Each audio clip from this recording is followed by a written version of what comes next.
Bienvenue aux rencontres de la plateforme des bonnes pratiques pour l'eau du Grand Sud-Ouest. Aujourd'hui, nous accueillons Rémi Declercq, chef de projet études chez Ecofilae, pour discuter de l'eau en contexte de changement climatique. Bonne écoute. On est tous en train de prendre notre café ou bien on l'a bu. Voilà, bonjour à tous. Merci de vous être connectés à cette cinquième rencontre de la plateforme. Je suis Benoît Vibo, je suis coordonnateur de la plateforme des bonnes pratiques pour l'eau du Grand Sud-Ouest. Alors, la plateforme, c'est une association qui a été créée dans le cadre de l'entente pour l'eau du bassin Adour-Garonne. Ça a été créé par la région Occitanie, la région Nouvelle-Aquitaine et le comité de bassin avec la participation de l'État et avec l'aide de l'agence de l'eau Adour-Garonne. Et notre objectif, c'est de collecter et diffuser des bonnes pratiques pour faire face aux effets du changement climatique. Et tous les effets conséquents, et pour accompagner les usagers de la ressource dans leur adaptation à ces effets, en diffusant des pratiques d'efficacité dans l'usage de l'eau, d'économie d'eau, de sobriété, de partage de la ressource, que ce soit des sciences dures ou des sciences humaines. Voilà, on essaye de diffuser tout ça pour que ce soit approprié dans le bassin d'Adour-Garonne pour faire face aux grands enjeux qui nous attendent et qui sont déjà présents avec des pénuries d'eau assez difficiles aujourd'hui. Nous sommes accueillis par Ecofilae et en particulier par Rémi Declercq. Bonjour Rémi et merci de me recevoir ici à Montpellier dans ces locaux. Nous vous avons entendu le 6 février dernier à l'occasion de la journée sur la réutilisation des eaux usées traitées et sur les eaux non conventionnelles qui était organisée par l'agence de l'eau à Toulouse. Et nous avons été séduits par votre maîtrise des concepts qui sont déjà connus, mais qui sont sans doute assez mal maîtrisés. L'empreinte eau et les analyses économiques de type cycle de vie. Rémi Declercq, vous êtes ingénieur agronome et directeur du pôle recherche et développement d'Ecofilae, chez qui vous suivez également toutes les questions d'innovation. Depuis le début de votre carrière, vous œuvrez pour les questions de gestion et de qualité de l'eau. Alors, on peut passer rapidement sur le début de carrière, mais vous avez abordé les questions d'eau de pluie, les questions d'irrigation de précision, les questions des services écosystémiques sur les zones humides. Vous avez travaillé sur la qualité de l'eau chez Aegis, et puis vous avez travaillé sur des études environnementales en général. Dans l'Hérault, à la DSEA, vous avez fait du conseil particulier au contact des zones. On peut dire que vous avez déjà fait pendant ce début de carrière un bon tour des enjeux actuels de l'eau, des enjeux qui nous occupent aujourd'hui. Mais ce n'est pas fini puisque vous avez passé l'essentiel de votre temps, presque 13 ans je crois, chez Ecofilae, où vous vous êtes tourné vers des approches économiques de la réutilisation des eaux usées traitées. Vous aviez commencé ça d'ailleurs chez Irstea, à l'Irstea, et où vous avez au demeurant réalisé les premières analyses coûts-bénéfices. Et c'était des choses qui manquaient beaucoup et qui sont scrutées avec beaucoup d'intérêt aujourd'hui. Les analyses coûts-bénéfices de la réutilisation des eaux usées traitées. Donc, depuis 2013, en poste chez Ecofilae, vous avez d'abord été chef de projet sur la réhute et sur l'irrigation, puis vous êtes devenu maintenant directeur de l'innovation, comme je disais tout à l'heure, l'innovation, de la recherche et du développement depuis 2021. Vous voici donc un spécialiste, un expert de la réhute, de la qualité des eaux, des analyses économiques territoriales, et vous travaillez maintenant sur les approches territoriales d'évaluation environnementale et économique, sur la mise en place et exploitation de pilotes démonstrateurs. Et vous conduisez des actions dans le domaine de l'étude, de la recherche et du développement, de l'innovation. Chez Ecofilae, vous disposez maintenant de, si j'ai bien compris, plus de 50 références. Vous avez travaillé sur de très nombreux projets de réhute en France et à l'international. Alors, pourquoi on vous a sollicité aujourd'hui? C'est parce que la plateforme elle-même a été sollicitée à plusieurs reprises sur les questions d'empreinte eau. On a pas mal de personnes qui nous ont questionné sur ce sujet, en particulier dans les institutions en charge de la gestion quantitative, et souvent d'ailleurs des organismes financeurs, qui voient un outil potentiel d'incitation à un usage plus sobre de la ressource grâce à une vision globale et synoptique qu'il peut offrir. Bien sûr, jusqu'à présent, nous avons renvoyé nos interlocuteurs vers des projets comme le Water Footprint Network ou bien Water to Food, qu'on a découvert il n'y a pas longtemps sur l'empreinte eau alimentaire. Mais il n'y a rien de tel que d'entendre un expert évoquer les atouts et les limites d'un concept qu'il maîtrise bien. C'est votre cas. Donc c'est le principe de ces rencontres que nous organisons une fois par mois environ. C'est de mettre en contact un expert avec des usagers curieux pour nous faire tous monter en compétences à l'heure du café. Donc Rémi, merci encore de nous recevoir dans vos locaux. Vous avez carte blanche pour une présentation d'environ 25 minutes. Il paraît que ça pourrait être plus long parce qu'il y a beaucoup de choses à dire. Puis nous essaierons d'échanger une demi-heure avec les participants. Donc ce que je vous demande, c'est de poser vos questions dans le fil de discussion, hein, les participants, de lever la main. Et puis nous, on regardera les questions au fur et à mesure. On les regroupera si nécessaire.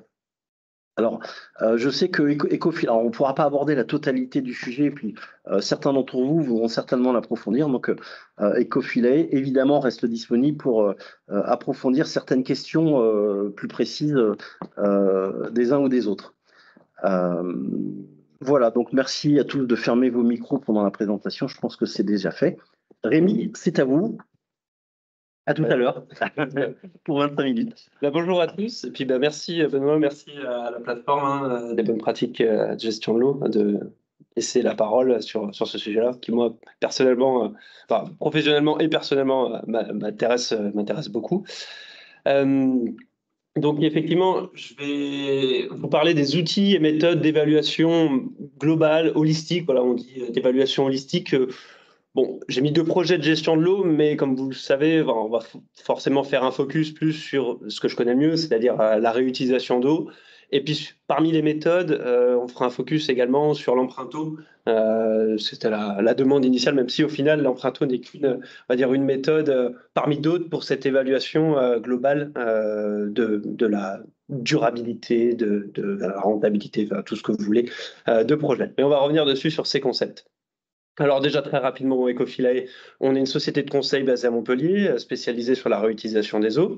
Et je voulais juste aussi préciser avant de démarrer que beaucoup des éléments qui m'ont permis moi, ou nous à Ecofilae, de monter en compétence sur ce sujet-là, entre autres de l'ACV et de l'emprunto, sont issus des travaux du pôle ELSA, oui. Donc issus à l'INRAE, basé à Montpellier. On était membre Ecofilae de la chaire ELSA Pacte et qui a entre autres, si vous voulez aller plus loin, je vous le dis tout de suite, un mémento graphique de l'emprunto qui est très bien fait. Et donc il y a certains graphiques que j'ai repris et qui sont dedans parce qu'on ne va pas réinventer l'eau chaude. Au demeurant, on en a fait une notice sur notre site internet également. C'est un document extrêmement riche, puis graphiquement très bien conçu. Voilà, donc c'est un focus sur l'emprunto et voilà tous les travaux du pôle ELSA sur ce sujet-là. Alors, l'objectif maintenant, c'est de parler des outils, on va rappeler plusieurs termes, pour évaluer de manière globale la soutenabilité, la durabilité. Il y a plusieurs termes, un projet de gestion de l'eau, un projet de réutilisation d'eau. Donc souvent, quand on parle de durabilité, on recroise les aspects sociaux, ce que vous voyez, les aspects économiques et puis les aspects environnementaux. Et c'est le croisement de ces trois, d'après les définitions qui datent, je ne sais plus exactement quand, qui nous permettrait d'atteindre ce qu'on va appeler la durabilité. Parmi toutes les méthodes d'évaluation de projet, alors là, j'ai fait une liste un peu non exhaustive.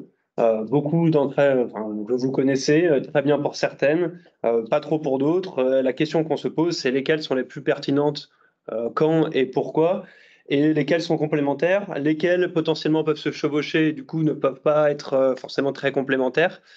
Voilà, donc la liste que vous voyez là, elle est absolument non exhaustive, et parmi elles, parmi les approches environnementales, vous avez dû entendre parler de coût des études d'impact, il faut voir, en faire, c'est quand même relativement courant.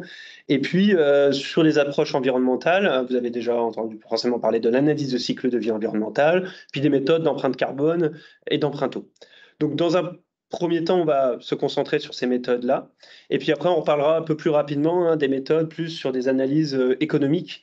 Vous avez dû entendre de l'analyse financière, de l'analyse coût-bénéfice, de l'analyse de cycle de coût. Vous avez même entendu peut-être parler de l'analyse de cycle de vie sociale. Bon, c'est quelque chose on ne le met pas en œuvre, c'est relativement complexe, mais on va revenir dessus dans un deuxième temps. Avant de démarrer et de faire un focus sur les approches environnementales et l'ACV, je voulais juste revenir sur quelque chose de relativement courant, commun à toutes ces méthodes. C'est-à-dire qu'avant d'évaluer un projet de gestion de l'eau, un projet d'irrigation, un projet de réutilisation d'eau, Que ça soit au travers de méthodes type analyse économique, analyse coût-bénéfice, analyse de cycle de vie, et puis même les empruntos, peu importe la méthode que l'on utilise. Ce qui est très important, c'est de définir ce qu'on appelle une situation de référence. À quelle situation on se compare? Et ça, pour ça, forcément, on a besoin de savoir quel est l'objectif initial de l'analyse. Voilà. Pourquoi on veut évaluer ce scénario et du coup, à quoi on se compare? Je prends un exemple. En haut à gauche, vous avez un scénario de réutilisation d'eau. Vous pouvez vouloir faire une analyse comparative, environnementale, économique, sociale et ce que vous voulez, qui vous compare à d'autres scénarios rayeux. Par exemple, vous dire est-ce qu'il vaut mieux aller vers l'usage A ou vers l'usage B, ou vous pouvez vous comparer à un ou des scénarios de référence. Donc en général, les scénarios de référence, on n'en choisit qu'un. Et ce scénario de référence, il peut être une situation, il est forcément une situation sans le projet, en l'occurrence ici une situation sans projet de réutilisation d'eau. Il peut être basé, inspiré sur la situation actuelle, par exemple, j'ai de l'irrigation ou je n'ai pas d'irrigation actuellement pour mes cultures.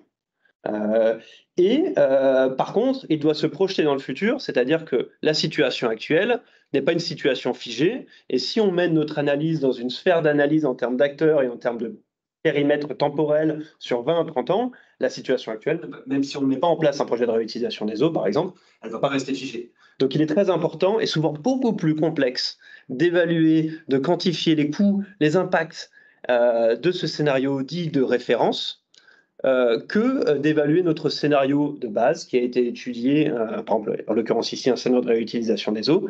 Et c'est la comparaison entre ces deux qui va nous donner l'intérêt ou pas du scénario pour le territoire au sens large. Je prends un exemple. Souvent, on est confronté, nous, à des projets de réutilisation d'eau pour l'irrigation agricole. Il est très tentant de se dire que sur un périmètre actuellement irrigué, c'est comparaison d'une ressource reuse versus une autre ressource actuelle. Mais voilà, la situation actuelle fait que peut-être dans 10 ans, 20 ans, la ressource actuelle ne sera plus disponible et il faut la prendre en compte, peut-être ce manque de disponibilité. Et à l'inverse, on peut avoir une ressource qui n'existe pas et qui pourrait être apportée par ailleurs.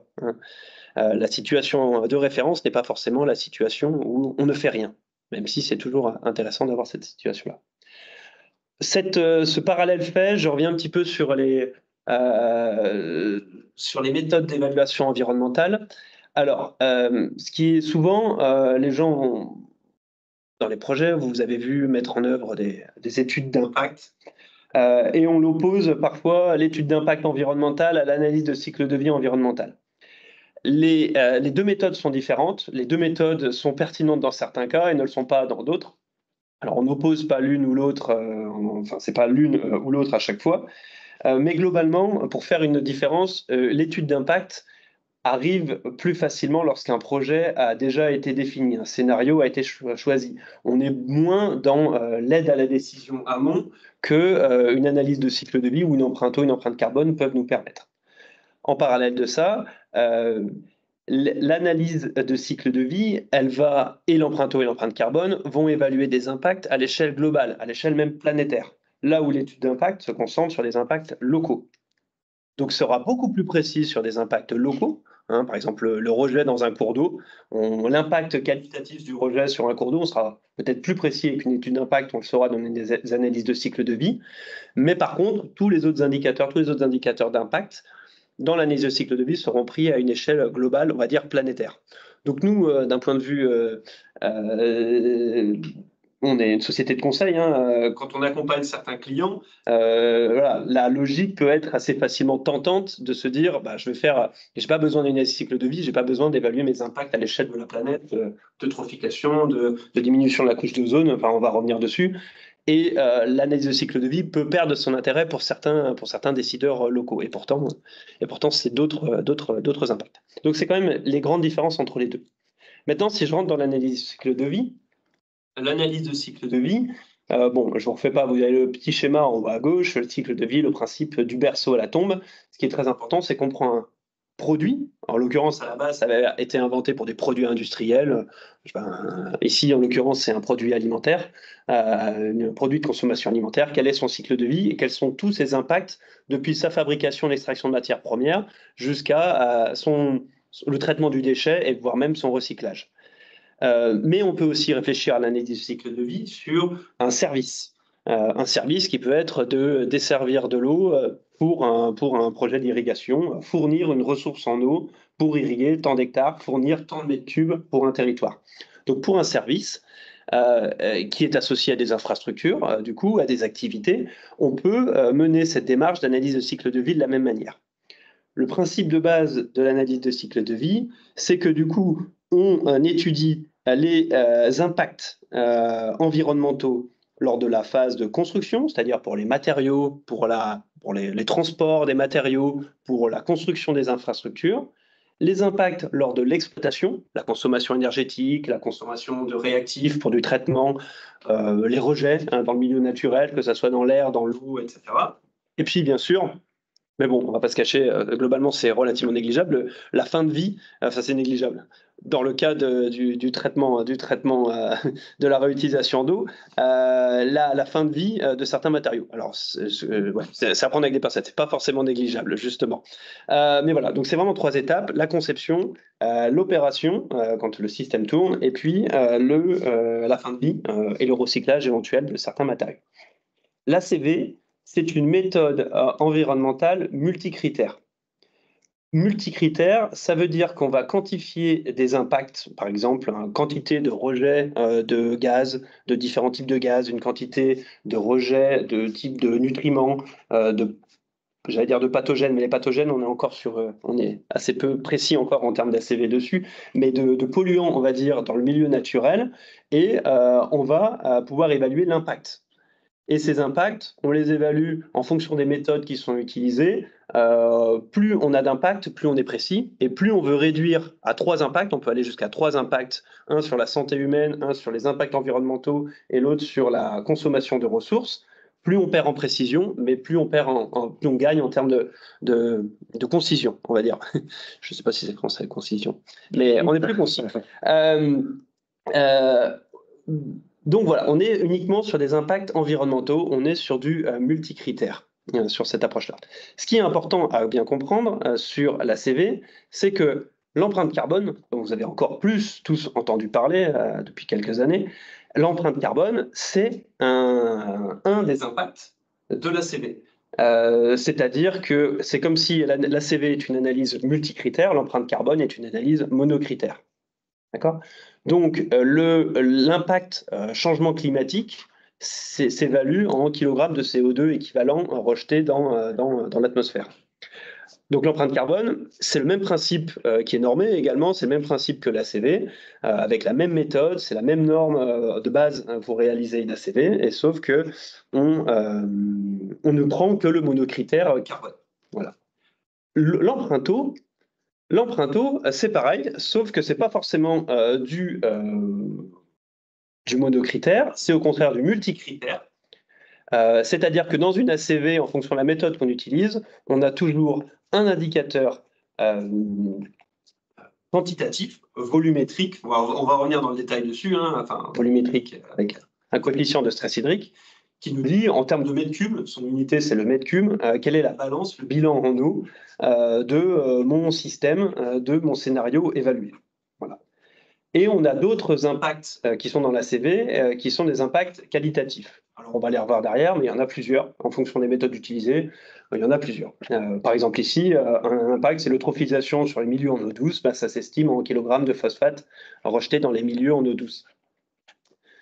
Donc voilà, l'empreinte eau, qui est normée également, c'est la combinaison d'un indicateur quantitatif et d'un ou plusieurs indicateurs qualitatifs. Alors ça, c'est important parce que pendant très longtemps, l'empreinte eau, qui est un concept qui a émergé à la fin des années 90, début des années 2000, était purement volumétrique et quantitatif. Et petit à petit, on a avancé. Sur le quantitatif, on a rajouté une notion de stress hydrique et on a rajouté des indicateurs qualitatifs pour faciliter, on va dire, la vision un peu globale de l'ensemble. Voilà. Donc, ce que j'ai oublié de dire avant, c'est que l'analyse de cycle de vie, elle permet d'évaluer un projet dans une logique d'éco-conception pour l'améliorer, mais elle permet également de comparer des scénarios. C'est à peu près ce qui est le cas ici, où on compare 3 technologies, et en l'occurrence, 3 technologies ici, sur différents impacts. Maintenant, si je reviens à l'empreinte eau, Ce qui est, ça peut paraître peut-être un peu évident pour certains d'entre vous, mais l'eau consommée qui est considérée dans l'emprunto, c'est l'eau réellement consommée. C'est-à-dire que c'est l'eau prélevée moins l'eau qui est rejetée, c'est-à-dire qui est rendue au milieu. L'eau, à l'exemple ici, c'est un exemple. Bon, on sort du cadre de la gestion, si on reste un petit peu dans le cadre de la gestion de l'eau, d'une machine à laver, pour laver un t-shirt, on rejette 98% de la ressource en eau si le milieu lequel on rejette est le même que le milieu dans lequel on a prélevé, ou la même masse d'eau avec le même impact de stress hydrique. On a une empreinte eau qui est relativement faible ici. Et ben, c'est la même chose pour l'agriculture, par exemple, sauf que l'agriculture, on a des taux d'évapotranspiration qui peuvent être beaucoup plus élevés, de l'ordre de plus de 80%, et du coup, des taux d'infiltration qui, en fonction des zones et des cultures, bien sûr, et des sols, peuvent aller jusqu'à 20%. On a des pertes en eau, donc de l'eau consommée, qui est beaucoup plus importante. Donc, on a 3 manières de consommer de l'eau dans ce concept d'eau consommée. C'est l'évaporation, évapotranspiration, l'incorporation dans un produit, par exemple l'eau qui est intégrée même si ça reste relativement négligeable dans mes cultures alimentaires, et puis bien sûr le transfert vers un autre bassin versant qui lui a forcément d'autres contraintes de stress hydrique. Donc ça, c'est le concept d'eau consommée, qui est important pour l'emprunto. L'emprunto, si vous regardez le petit schéma en bas à gauche, bon, bien sûr, elle sert à l'éco-conception et l'affichage environnemental, mais ça, c'est pas ce qui va nous intéresser ici. Ce qui va nous intéresser, c'est l'emprunto comme un outil d'aide à la décision. C'est-à-dire, est-ce que tel projet de gestion de l'eau, tel projet de réutilisation des eaux, il est mieux, ou il est bien ou pas bien, est-ce qu'il est mieux qu'un autre projet ou qu'un autre projet de réutilisation d'eau, et puis de faire son diagnostic environnemental. Donc juste, pardon, pour illustrer, j'avais remis ce schéma que vous avez tous vu, vous avez tous déjà vu des schémas un peu similaires, où on se rend compte que pour produire 1 kilo, une certaine quantité de certains produits alimentaires, eh ben, on a des consommations en eau. On distingue du coup dedans les consommations directes, c'est-à-dire ce qui est réellement consommé, et puis également tout ce qui est consommation indirecte, par exemple pour l'irrigation des cultures, qui a été nécessaire, l'eau qui a été perdue pour l'irrigation des cultures, et la consommation directe étant ce qui est incorporé directement dans le produit. Si on réfléchit à l'échelle, cette fois-ci de l'emprunto, cette fois-ci à l'échelle d'une ville, hein, c'est ce qui a été fait dans une étude menée aux États-Unis, on distingue l'eau directement consommée et l'eau indirectement consommée. Et l'eau produite étant l'eau rejetée dans le milieu, la production. Mais l'eau directement consommée, c'est l'eau que vous voyez arriver tous les jours dans votre robinet. Et l'eau indirecte, c'est l'eau qui a été consommée pour l'irrigation des cultures ou l'arrosage même du coton qui a servi à faire les vêtements qui alimentent la ville, l'irrigation des cultures qui a servi à fournir en aliments à la ville. Donc c'est cette distinction qui est assez importante entre le direct et le indirect. Si je prends encore l'exemple d'un projet de réutilisation d'eau, la consommation directe, c'est pendant l'exploitation, l'eau qui rentre dans le système de traitement, qui ensuite est stockée, qui est évaporée, évapotranspirée sur les parcelles agricoles, c'est de l'eau perdue. Hein. Ça, c'est la consommation directe. Et à l'inverse, la consommation indirecte va être l'eau qui a été nécessaire pour la conception du béton utilisé pour les infrastructures, pour la conception des canalisations. Donc cette différence entre le direct et le indirect, elle est assez importante et souvent il est très facile d'évaluer le direct, qui est pendant la phase d'exploitation d'un projet de gestion de l'eau, et l'indirect, qui est lui plus lié aux différentes infrastructures qui sont nécessaires, voire même à la production énergétique. On peut avoir nécessaire pour l'exploitation, la consommation d'eau qui est associée. Ensuite, comme j'ai dit tout à l'heure, maintenant, si on se concentre on reste sur l'emprunto, mais sur l'emprunto uniquement sur le facteur quantitatif. Hein. J'ai mis de côté le qualitatif pour l'instant, on va revenir dessus. Cette fois-ci, à l'échelle d'un territoire, si on souhaite évaluer le facteur, ce qu'on va appeler le facteur de stress hydrique. Alors, à quoi il sert ce facteur de stress hydrique? C'est à se dire qu'un mètre cube dans un cours d'eau A n'a pas forcément la même valeur à un instant T que 1 mètre cube dans le cours d'eau B qui est un petit peu plus loin, d'un point de vue environnemental. D'un point de vue environnemental, mais pas que. Vous allez voir, pardon. Il n'a pas la même valeur dans un cours d'eau A que dans un cours d'eau B. Donc ça, c'est ce que vous voyez à gauche. Entre un milieu aride et un milieu tempéré, 1 mètre cube n'a pas la même valeur. Et en même temps, ces facteurs de stress hydrique qui sont intégrés, ils varient également dans le temps. C'est en fonction de la saison. 1 m3 d'eau dans ma nappe en plein mois de juillet, il a beaucoup plus de valeur qu'1 m3 d'eau dans ma nappe en plein mois de décembre. Voilà, de manière globale. Donc, comme j'ai dit tout à l'heure, si on restait uniquement sur une empreinte eau quantitative basée sur du volume, on ne prendrait pas en compte ces différences-là. C'est pour ça qu'on utilise ce facteur de stress hydrique qui est basé sur le temps et sur l'espace, encore une fois, le temps, l'état de stress hydrique local et la saisonnalité, qui servent un peu de coefficient de pondération sur les volumes. D'accord ? Pour ça, il y a plusieurs indicateurs qui ont été développés, et l'indicateur qui fait consensus, il s'appelle AWARE pour Available Water. Je sais plus, available water, je sais plus. Et ce facteur AWARE, il calcule la quantité d'eau disponible moins la demande. Et sur la base d'un ratio ramené à une échelle mondiale, on a un facteur qui nous dit est-ce qu'on est sur un milieu de stress hydrique ou un milieu qui n'est pas sous stress hydrique. Globalement, ça nous donne des indicateurs qui sont entre 0 et 100. Entre 0 et 1, on est sur un système qui est relativement stressé. Entre 1 et 100, on est sur un système qui est relativement peu stressé. Je ne vais pas rentrer dans le détail de la formule, mais ce qu'il faut bien comprendre, c'est que cette formule, c'est un delta entre l'eau disponible à l'échelle du territoire et la demande. C'est pour ça que pour pouvoir les recalculer, on a besoin de données à l'échelle des territoires, que ce soit des données, par exemple, issues d'études volume prélevables. Mais les facteurs AWARE, ils ont été calculés dans une publication à des échelles beaucoup plus globales. Alors là, vous voyez, ça c'est l'échelle du sud-ouest de la France, où ce calcul de facteur AWARE, il a été fait à plusieurs niveaux, donc ça reste très macro. Quand on réfléchit à des projets très locaux, c'est compliqué de les utiliser tels quels, mais sur le principe, c'est très intéressant parce qu'on a la formule de calcul et on a aussi un exemple de facteur AWARE qui varie dans le temps et dans l'espace. Vous voyez, je ne sais pas si vous arrivez à lire, mais ici, voilà, le facteur AWARE n'est pas le même en plein mois de juillet qu'en plein mois de janvier. Donc cette base, elle est disponible en ligne. Et les formules qui sont utilisées pour le calculer, sont également disponibles dans l'article qui est là. À savoir que toute la complexité, c'est d'arriver à trouver les données disponibles pour pouvoir les recalculer sur chaque territoire. Mais le facteur AWARE, le mode de calcul et puis les calculs qui ont été déjà faits à l'échelle de grosse maille, à l'échelle nationale, enfin c'est à l'échelle de bassin ici, font à ce stade consensus quand on veut réaliser des emprunts. À quoi ça ressemble en termes de résultats? Nous, par exemple, quand on en produit où on veut se comparer un scénario de référence et un scénario de reuse, on a à gauche des impacts quantitatifs de stress hydrique, donc qui sont à la fois de la consommation directe et de la consommation indirecte, comme je l'ai dit. Et puis, bien sûr, des facteurs volumétriques qui ont été pondérés. Donc, on arrive à comparer des scénarios. Par exemple, ici, vous avez un scénario reuse, un scénario de référence. On se rend compte qu'on est relativement similaires, même si on a l'impression qu'en direct, on consommait plus avec la reuse. Alors, ça peut paraître bizarre, mais enfin, vous n'êtes pas sans savoir que la reuse en milieu continental peut avoir beaucoup plus d'impact qu'un scénario de référence.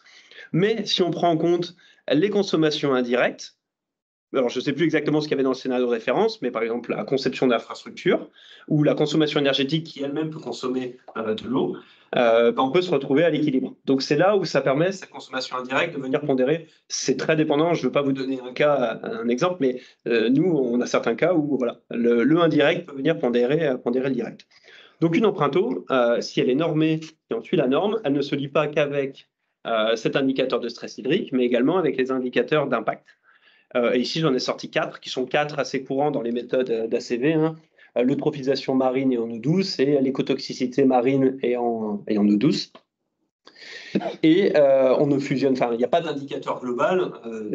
J'aime bien dire que nous, notre rôle, c'est pas nous mettre à la place du décideur, c'est de lui donner tous les éléments pour qu'il ait tous les éléments le plus clair possible pour décider, sans erreur. Mais voilà, on a ici forcément une balance à faire assez souvent sur beaucoup de projets. Voilà, on est mieux en quantité, mais on est moins bien en qualité. Alors quand on a les deux qui sont positifs pour un projet, tant mieux, ça veut dire que ça va dans le bon sens. Mais après, c'est d'autres impacts qui peuvent être, d'autres méthodes qui peuvent être utilisées. OK. J'ai fini avec l'empreinte eau. Je vais juste faire un petit focus maintenant sur les autres méthodes qui sont assez complémentaires de ces études environnementales, on a parlé d'ACE, on a parlé d'Emprunto, c'est plus les méthodes d'analyse économique. Alors nous, souvent, les impacts sociaux, on les rajoute, socio-économiques, on les rajoute dans ces méthodes-là. Et les méthodes, bon, vous avez sûrement tous dû entendre parler de l'analyse coût-bénéfice. D'autres méthodes qui sont très utilisées, une autre méthode qui est très utilisée à l'international, c'est l'analyse de cycle de coût. L'analyse de cycle de coût, pour faire très simple, c'est le même principe qu'une analyse de cycle de vie, c'est-à-dire on regarde tout le cycle de vie d'un projet, sauf qu'on fait les sommes que sur les coûts derrière. Et la grande différence avec l'analyse coût-bénéfice, c'est que on ne va pas avoir de mécanisme financier type l'actualisation qui est mis en place dans l'analyse coût-bénéfice. Je fais volontairement très schématique. C'est des méthodes qui, globalement, sur le principe, se ressemblent quand même beaucoup. L'analyse financière étant souvent mise en place dans de nombreux projets, l'analyse financière, c'est de se dire combien ça coûte à chaque usager, quel tarif je vais mettre. Ce n'est pas en soi, l'analyse financière, ce n'est pas en soi une méthode d'évaluation de projet. C'est à partir du moment où on a un projet qui est, c'est le diagramme qui est ici, hein, à partir du moment où on a un projet qui est rentable d'un point de vue social, économique et environnemental, s'il est rentable financièrement pour les acteurs, il n'y a pas de souci. Et si par contre, il n'est pas rentable d'un point de vue analyse financière pour les acteurs, ça veut dire que c'est peut-être un projet qui est bon pour le territoire, mais qui est nécessaire d'aider au travers de mécanismes de subvention, au travers de mécanismes d'adaptation des tarifications. Voilà, il y a différents mécanismes qui peuvent être mis en place. Tout ça pour dire que l'analyse financière, si on veut évaluer de manière holistique un projet, l'analyse financière en soi n'est pas une méthode qui est adaptée. Maintenant, je prends l'exemple juste pour illustrer en complément comment on applique une méthode d'analyse économique, que ce soit l'analyse de cycle de coût, l'analyse coût-bénéfice. Souvent ici, vous avez un projet de réutilisation d'eau. Depuis, vous avez besoin d'un traitement tertiaire, d'un stockage, d'un pompage, d'un réseau de distribution et d'usagers. Vous avez des coûts qui sont associés, des coûts d'investissement, des coûts d'exploitation. Et vous faites la même chose pour votre scénario de référence, bien sûr. Et l'objectif derrière, c'est de comparer ça à des bénéfices. Alors, toute la technique, c'est de se dire que si en parallèle, vous faites une ACV ou une empreinte carbone, les bénéfices environnementaux, vous ne les prenez pas forcément en compte dans une analyse économique, hein. Mais il y a d'autres bénéfices que vous pouvez prendre en compte qui ne sont pas environnementaux. Là, je rentre dans le détail, je rentre un peu pas trop forcément, volontairement pas trop dans le détail, mais ce qui est très important dans une approche coût-bénéfice ou dans une analyse de cycle de coût, c'est de comparer les coûts du projet par rapport à des bénéfices. Et les bénéfices, ce sont souvent des coûts évités par rapport à un scénario de référence. Je prends un exemple. Dans le cas de production, on veut se mettre à produire de l'eau potable à partir d'eau traitée. Pour éviter un déficit en eau. Alors ça, c'est typiquement ce qui avait été fait sur Cape Town, en Afrique du Sud. Et voilà, ils ont évalué des coûts de scénarios dont de la reuse pour évaluer les coûts associés. Et puis en face, ils ont mis des bénéfices qui sont des coûts évités. Les coûts évités, en fonction du niveau de déficit, ils vont être de plus en plus forts. C'est-à-dire qu'au début, si on a un déficit relativement faible, on va avoir peut-être juste des restrictions pour l'irrigation, des restrictions pour le remplissage des piscines. Puis plus on va aller loin, plus on va arriver à des contraintes qui, économiquement et socialement pour les territoires, sont très impactantes et peuvent être quantifiées d'un point de vue économique. Je ne sais pas, faire venir de l'eau en bouteille, et ça a un coût. Ça peut être quantifié, un impact sur le tourisme, sur des pertes en termes de tourisme, la fermeture de camping, la diminution du nombre de nouveaux logements qui sont mis en place sur cette zone-là. Donc là, voilà, c'était pour faire un petit zoom un tout petit zoom sur l'analyse coût-bénéfice, l'analyse économique, des coûts versus des bénéfices socio-économiques qui sont à pondérer en fonction de ce qu'on retrouve sur des impacts et des coûts évités sur chacun des territoires. Voilà. Et j'ai fini, et je pense que j'ai... bravo. 25 minutes. Pile dans l'horaire qu'on avait prévu. J'ai peut-être parlé un peu vite, mais... Merci beaucoup. Alors, je vais changer le mode d'affichage parce que ça va me permettre de voir si on a des questions dans la conversation. Alors, Cécile, est-ce que tu as vu passer des questions? Non, pas encore. Ok, donc, dans les participants, Est-ce que Question. c'est Christophe? C'est Christophe Rambaud? Oui, Christophe Rambaud a levé la main. Christophe Rambaud de l'Agence de l'eau. Bonjour Christophe, on te donne la parole. Si. Voilà, on autorise ton micro, Christophe, tu peux prendre le micro. D'accord. Parfait. Vas-y. Merci. Oui, j'avais une question. Est-ce qu'il y a des bases de données comme ça d'ordre de grandeur sur les différents coûts et bénéfices? Sur les coûts d'infrastructure, oui, il y en a qui existent en fonction des projets, mais par contre sur les bénéfices, relativement peu. Après, en fouillant un petit peu dans la littérature, il y en a quelques-unes. Enfin, nous, on en a forcément en compilant un petit peu, mais voilà. En fonction des projets qu'on souhaite évaluer, nous, je sais qu'on en a plusieurs, mais qui sont plus issus de la littérature scientifique que des réelles bases de données sur les. Là, je parle des bénéfices. Par contre, sur les coûts, oui, par exemple, vous avez plusieurs bases de données sur des coûts de station d'épuration, par exemple, qui peuvent être disponibles. Sur des coûts de tuyauterie. Du sage sur l'Éocène, sur les économies d'eau, où en fait on s'aperçoit que quand on fait les coûts au mètre cube évités, on s'aperçoit qu'il y a des mauvais amis. C'est-à-dire récupération des eaux de pluie chez les particuliers, ça coûte 50 € du mètre cube, alors que mettre des mitigeurs, ça coûte 5 euros, 0,5 € du mètre cube.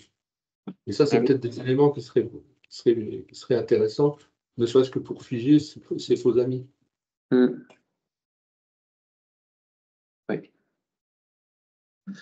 Oui, effectivement. Moi, je te rejoins assez, Christophe, hein, sur des questions comme ça. D'ailleurs, c'est notre difficulté à nous, à la plateforme, puisqu'on diffuse, on essaye que ce ne soit pas de façon trop indifférenciée, mais on diffuse effectivement beaucoup de bonnes pratiques, en tout cas ce qu'on juge comme pouvant être des bonnes pratiques quand elles sont bien utilisées. Bien sûr en faisant attention à la maladaptation, mais c'est ça la question que tu poses, c'est jusqu'où on s'adapte effectivement bien quand on change d'échelle. Hein, des récupérateurs localement pour un particulier, ça peut être bien. Et encore la question du coût, comme tu viens de la poser, elle reste intéressante. Bon, sachant quand même que le récupérateur d'eau de pluie, c'est au mètre cube installé. Hein, mais c'est un récupérateur, si je me souviens bien, il doit y avoir un facteur de 10 à 30 hein, en réutilisation des eaux de pluie, bon, selon les régions. Effectivement, pour le mousseur, c'est un autre sujet. Donc, d'ailleurs, les volumes sont presque pas comparables hein, entre un mousseur et un récupérateur d'eau de pluie. Alors, est-ce que on va les afficher. Ouais, on va les afficher, ce sera. Alors, en question. La question est là. Voilà. On va la reprendre d'en haut. Par le haut, ouais. Amélie. Bonjour Amélie. Où en sommes-nous des méthodes de chiffrage des coûts environnementaux? Alors, oui, des externalités, des impacts environnementaux. Il y a énormément de littérature sur le sujet. De notre expérience avec Ecofilay, puis même on discutera avec d'autres qui le font. Hein. Souvent, c'est long, c'est chronophage. Hein, c'est long à mettre en place. Ça reste. J'ai envie de dire, la science avance. Chez CatGeo, ils avançaient encore à l'unité géo de l'INRAE, ils avancent encore beaucoup sur ce sujet-là.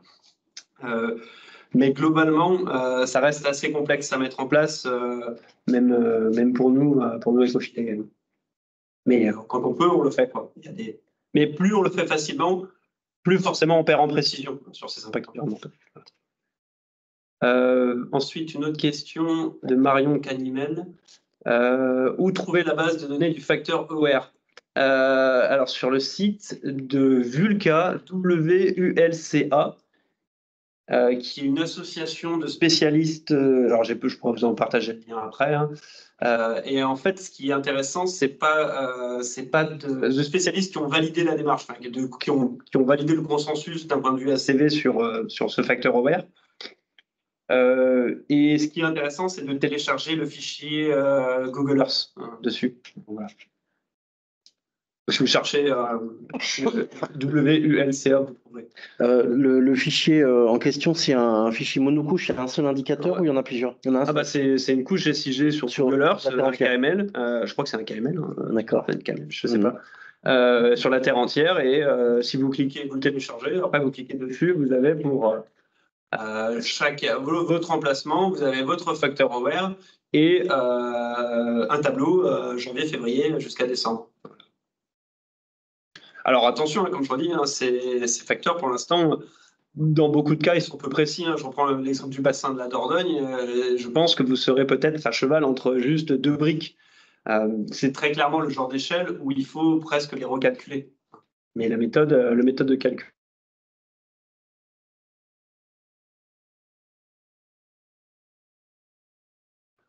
Avez-vous des exemples de cycle de vie sur un projet de restauration d'un milieu, d'un environnement? Alors moi, personnellement, non, mais je suis sûr d'en avoir vu passer. Je suis sûr d'en avoir vu passer, mais personnellement, j'en ai pas. Mais vraiment dans la littérature scientifique, il y en a beaucoup, des très bien détaillés, des très complets, et entre autres sur les... j'en ai vu passer. Si vous voulez, on peut me recontacter. Bon, je peux regarder dans des bases de données biblio, mais j'ai rien en tête comme ça. Jocelyne Dimard. Comment sont établis les référentiels des méthodes ACV et Emprunto? Alors, je suis pas, moi je les récupère quand ils sont déjà bien solides, mais c'est des scientifiques qui les établissent, des chercheurs. Le pôle ELSA à Montpellier, il a beaucoup contribué à ces méthodes. Entre autres, ils travaillent sur des méthodes d'ACV territoriales. Et en fait, c'est des groupes scientifiques, typiquement Vulca, dont j'ai parlé tout à l'heure, qui se réunissent et qui disent non, pour l'instant, cette méthode, cet indicateur fait consensus. Elles sont normées, des fois elles sont normées. L'ACV en soi est une démarche qui est normée, l'emprunto est normé également. Mais voilà, ce sont des consensus, on va dire, scientifiques et qui après établissent une norme. Mais je ne suis pas spécialiste non plus sur cette démarche-là. Tu vas pas participer à la normalisation ni de l'un ni de l'autre? Ah non, d'accord. Ah, non, je récupère dans la science et puis j'essaye d'appliquer, mais non, pas du tout sur ces méthodes. Donc vous voyez de quoi il s'agit, la normalisation. L'emprunto fait l'objet d'une norme. Alors je ne sais pas si c'est une norme AFNOR ou ISO. C'est une norme ISO. Il y a 2 normes ISO sur voilà, donc vous pouvez vous plonger dedans. C'est des documents qui sont des pavés. C'est assez lourd. L'emprunto, c'est la 14046. Voilà. Mais il vaut mieux vous plonger dans des guides type le guide de la chaire ELSA là, sur le mémento de l'emprunto, typiquement, qui sont relativement faits. C'est une traduction. Après, si vous êtes intéressé par des démarches d'ACV pour des systèmes de gestion de l'eau, il y a un projet qui avait été mené également, qui est très pédagogique, il s'appelle ACV 4E, sur l'analyse du cycle de vie, sur des stations d'épuration. Donc c'est relativement bien fait. Pour pas dire très bien fait. Avez-vous travaillé sur une méthode d'analyse qualitative de l'emprunto, s'il vous plaît? Non, je n'ai pas. Ceux qui ont travaillé dessus, c'est le pôle ELSA également. Je sais qu'il y a des gens comme Charlotte Pradino qui ont travaillé dessus par le passé. Sur les approches qualitatives, la qualité de l'eau, c'est quelque chose qui reste encore un peu pauvre dans l'ACV. L'ACV, il ne faut pas oublier que c'est relativement récent comme méthode et c'est en pleine expansion encore. Il y a énormément de scientifiques qui travaillent dessus et il y a énormément de potentiel. Je veux dire, on est presque un peu qu'au début de cette méthode. Donc, il y a énormément de choses qui n'ont pas été faites. Par exemple, l'impact de pathogènes, ce qui est souvent le cas pour moi qui me concerne dans la réutilisation d'eau, n'est absolument pas pris en compte dans l'ACV. Mais pourtant, il y a un indicateur qui est sur la santé humaine dedans. Donc, il y a à chaque fois, c'est 1, 2, 3 thèses pour définir au moins un indicateur. Donc, sur ces approches de qualité d'eau. Par contre, sur les micropolluants, il y a des choses qui commencent à arriver dans l'ACV également, mais ça reste relativement limité en termes de base de données pour les impacts. Merci. Il y a quelqu'un qui a mis l'indicateur OR, le lien. Merci Catherine. Voilà. Et après, il y a une main qui s'est levée, je crois. C'est qui? C'est dans la liste. Vas-y, clique sur les 3 petits points, tu vas la voir. C'est Madame Kopp. Autoriser le micro. Hop. C'est bon. Sylviane, on vous a autorisé le micro. Vous pouvez prendre la parole en ouvrant votre micro. Allô? Oui, C'est bon? Sylviane, on vous entend. Oui, non, mais alors justement, je suis du département de la Gironde, vous me voyez? Non, oui. Peut-être pour compléter, parce que Benoît Gruget il vient me poser la question de l'analyse, l'aspect qualitatif, et on a travaillé ensemble, il se trouve, avec Charlotte Jacques, qui est connectée aussi, je crois, via un projet tutoré avec des étudiants de master cette année, qui viennent de rendre leur travail, et on les a fait travailler sur le concept d'empreinte eau, donc c'est juste pour faire l'info collectivement. C'était super intéressant, donc je évidemment sur et d'autres outils qui existent. Et ensuite, création d'un petit calculateur, on va dire, sur lequel, alors évidemment, c'était basé sur la question d'empreinte eau, notamment du patrimoine du département, donc une route, des bâtiments, un collège, etc. Donc, ce qui était super intéressant, c'était d'avoir Sylviane, on a un problème avec Sylviane, on a un problème de qualité du son. Est-ce que vous pouvez arrêter votre vidéo déjà et parler plus lentement?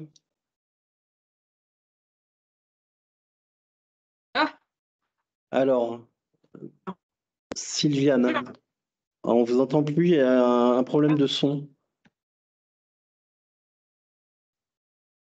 Alors, grave. Et je sais pas. Sylviane, vous pouvez arrêter votre vidéo, vous l'avez fait? Je vais noter dans la conversation. Ouais. J'ai arrêté la caméra. Ah oui, d'accord, bon, très bien. Allez-y, on vous entend là. Ouais, ok, pardon. Mais j'étais en train de dire que sinon je l'écrirais dans la conversation. Oui. C'était juste pour partager l'expérimentation qu'on a menée avec des étudiants en master cette année, avec les collègues qui sont connectés aussi, Benoît et Bruget et Charlotte Jacques. Donc, expérimentation d'un petit outil, d'un petit calculateur sur des objets patrimoniaux appartenant au département. Donc, c'est intéressant quand même de faire le tour de tout ce qui existait.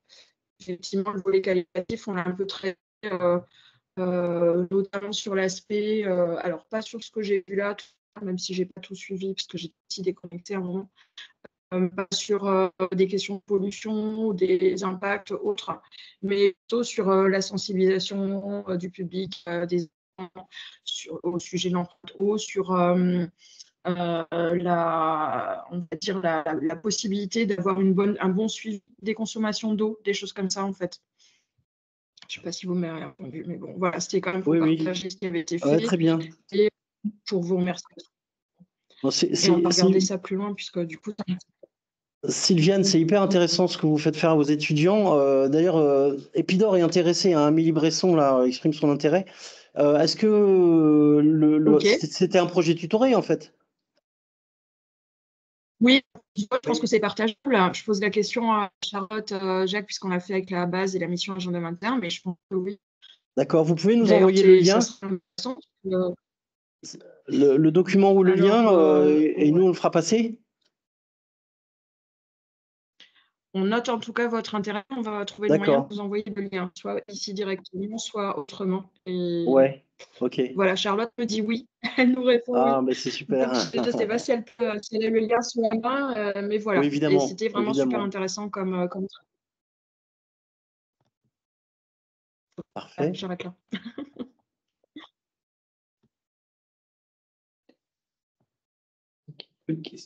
Est-ce qu'on a fait le tour de toutes les questions?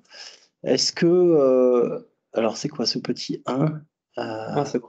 Ah oui, c'est Est-ce que tous les participants, par exemple, les financeurs, les personnes qui attribuent des subventions, ont fait le tour de leurs questions?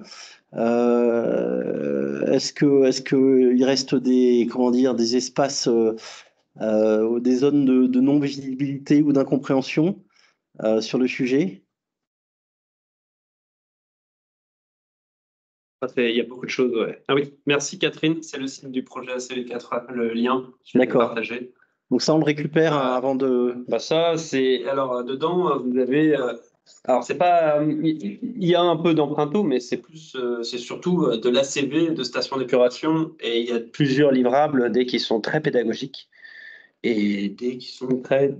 des vraies données, quoi. Des vraies données. Mais même sur les pédagogiques, il y a des comparaisons sur plusieurs types de stations. On se rend compte... voilà, en termes d'ACV, alors je sors l'emprunto, mais en termes d'ACV, on réalise que voilà, les émissions même en termes de gaz, de certains gaz, et puis même les pertes en eau d'un fil porté de roseau, bah, c'est pas forcément négligeable quand on regarde une ACV, des choses comme ça. Puis encore pire sur une boue activée, en termes d'émissions de gaz. Enfin voilà, c'est beaucoup de choses qui sont assez intéressantes quand même à aller regarder. Tu donnes notre adresse mail. Donc, l'adresse mail pour envoyer le rapport, ce sera contact@bonnepratique-o.fr. Cécile va vous l'écrire, comme ça vous l'aurez sous les yeux. Il y a encore une question. Alors, y a-t-il beaucoup de BE qualifiés pour faire ces ACV, analyse environnementale? moi, si j'étais écophilae, je sais ce que je répondrais. Non, alors vous avez plusieurs types. En fait, ce qu'il faut bien voir, c'est que pour faire ces analyses, il y a des BE qui sont spécialisés sur l'ACV, mais des spécialistes de l'ACV, et ils vous accompagnent vraiment pour bien comprendre votre scénario et rentrer dedans. Et après, vous avez d'autres types BE qui, comme nous, mais on n'est pas les seuls à faire ce type d'approche également. On est peut-être moins spécialiste ACV, mais par contre, on a une meilleure compréhension de l'objectif et du pourquoi, de ce qui est pertinent, de ce qui n'est pas, quoi. Voilà. Là, c'est juste pour faire de manière très schématique, mais il y a plusieurs BE, des boîtes qui sont spécialisées dans la réalisation de l'ACV et dans l'accompagnement également. Alors comme ça, j'ai pas de nom, je les ai quelque part, mais... oui, moi, ça me fait penser, dans notre veille, on suit régulièrement les publications de I4CE, qui est une structure d'économistes de l'environnement et de la transition. Donc, je ne peux pas vous dire que ce sont des spécialistes du sujet, mais en tant qu'économistes, c'est des questions qui ne peuvent pas leur être inconnues, hein. Donc, il y a eux, mais effectivement, il y en a certainement d'autres. D'ailleurs, n'hésitez pas vous-même à partager les noms, à cafeter sur le fil de discussion si vous connaissez des bureaux d'études qui font ça ou qui vous ont déjà fait ça, c'est intéressant.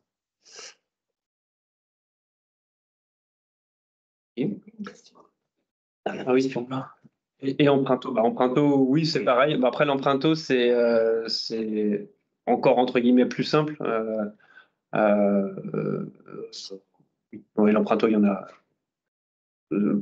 aussi. Ecofila, il y a des exemples de comparaison de scénarios réunis évalués par ACV. Alors oui, on en a, mais déjà certaines sont confidentielles pour l'instant, et puis d'autres on va publier. Mais oui, nous on en a en interne et on va en publier certaines. Sûr, on va publier, mais pas encore disponible malheureusement. Et après, il y avait une dernière question. Oui, c'est Sylviane. Pour le son. Ouais. Voilà, bon, vous pouvez tous lire. Le concept d'emprunto avec Aware et par rapport à l'aspect de sensibilisation des agents, des élus sur ce nouveau concept moins connu que l'empreinte carbone pour le moment. Oui, c'est sûr qu'on parle plus d'empreinte carbone que d'emprunto. Oui, alors en fait, l'empreinte carbone, c'est comment dire, le moteur en France, et surtout depuis le Covid, Jean Covici a été un grand vulgarisateur du sujet, hein, puisque les gens enfermés chez eux avaient 20 heures disponibles pour regarder ces cours de centrale, et dont les cours sur l'empreinte carbone. Avec Carbone 4, son bureau d'études privé, ils ont travaillé sur un évaluateur de l'empreinte carbone des entreprises, il me semble, en tout cas un outil qui s'appelle Okara, et moi que j'ai suivi de loin, mais ça me semble extrêmement intéressant d'avoir des outils disponibles.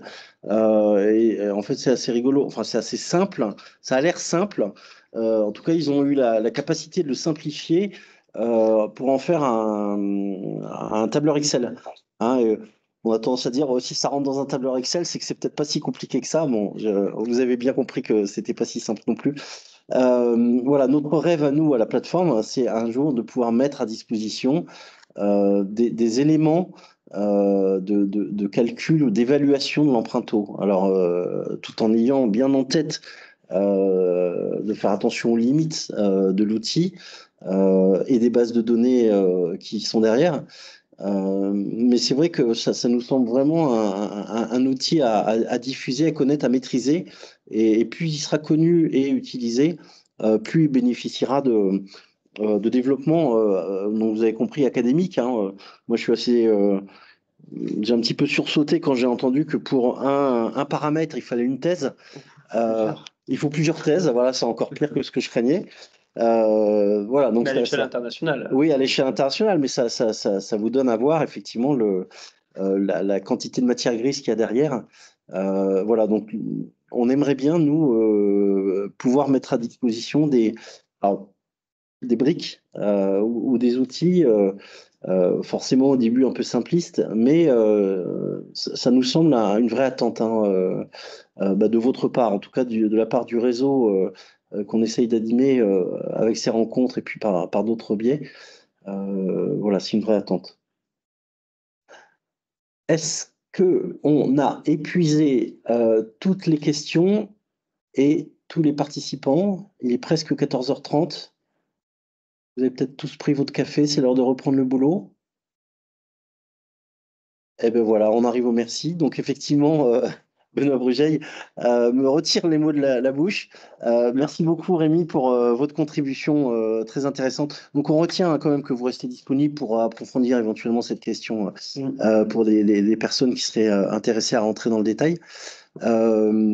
Pour les participants, nous allons donc reprendre toutes vos questions, reprendre tous les liens qui ont été fournis, reprendre l'enregistrement, le mettre un petit peu en forme, le diffuser sur notre site internet. Ecophilae, on sera aussi dépositaire, donc peut-être que, je ne sais pas si vous avez un site internet pour diffuser l'enregistrement du webinaire. Oui, si Bon, en tout cas, il sera sur notre site bonnepratique-o.fr.